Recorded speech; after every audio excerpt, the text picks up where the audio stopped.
सुप्रभात बच्चों। आज हम कक्षा 3 के भाषा माधुरी से पाठ 3 हाथी और चिड़िया का अध्ययन करेंगे, जिसके लेखक हैं गोविंद शर्मा जी। यह पाठ बहुत शिक्षाप्रद है, जिसके विषय में अभी मैं आपके सामने इसकी कहानी बता रखता हूँ। एक हाथी और एक चिड़िया में झगड़ा हो गया। हुआ यूं कि एक दिन चिड़िया अपने लिए एक नया घोंसला बना रही थी। यहाँ वहां से तिनका इकट्ठे कर रही थी। एक बार में वह एक ही तिनका उठा पाती थी। वह तिनका पकड़ती, उड़ती और पेड़ की डाली पर रख आती। उसे बार बार यह करते देख हाथी को हंसी आ गई। वह चिड़िया पर हंसता हुआ बोला, बेचारी इतनी छोटी, इतनी कमजोर है कि एक से ज्यादा तिनका उठा ही नहीं पाती है। सोचने की बात यह है कि कमजोर अस्तित्व की छोटी सी चिड़िया, जो विधाता की सृष्टि में सबसे छोटी जीव है, जिसको भगवान ने बनाया है, उसके अनुसार उसे क्षमता भी प्रदान किया है। वह अपने क्षमता के अनुसार ही काम कर रही है। लेकिन इस बात पर हाथी को हंसने की जरूरत क्या है?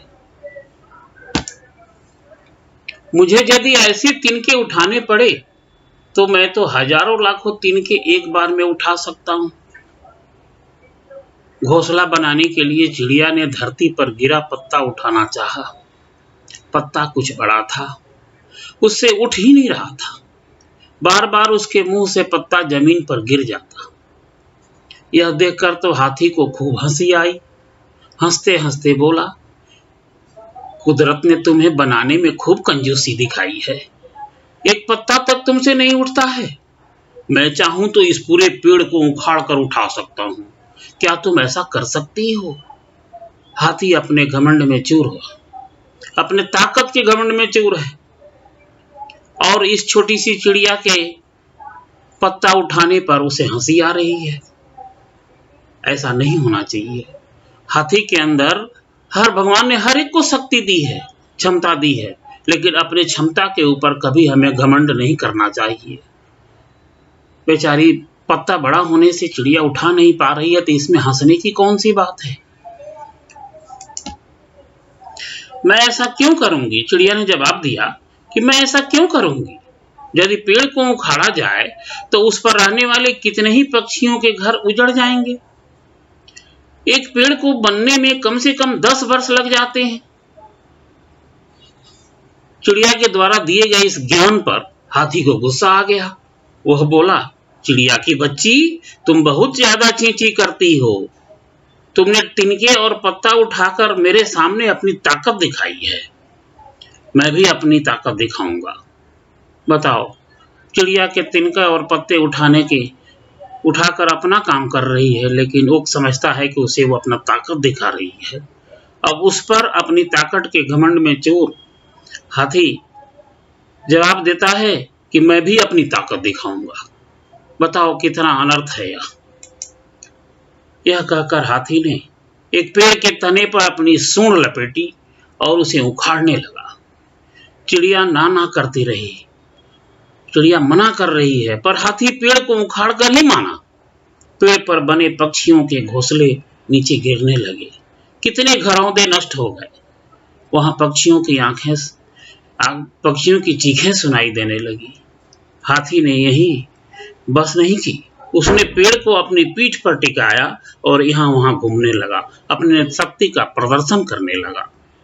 बेचारी चिड़िया मना करती रही कि इस पर दूसरे का आशियाना नहीं उजाड़ना चाहिए, लेकिन अपने घमंड में चूर हाथी एक तो आशियाना गिरा दिया और पेड़ को अपने पीठ पर टिकाकर इधर उधर घूमकर प्रदर्शन करने लगा।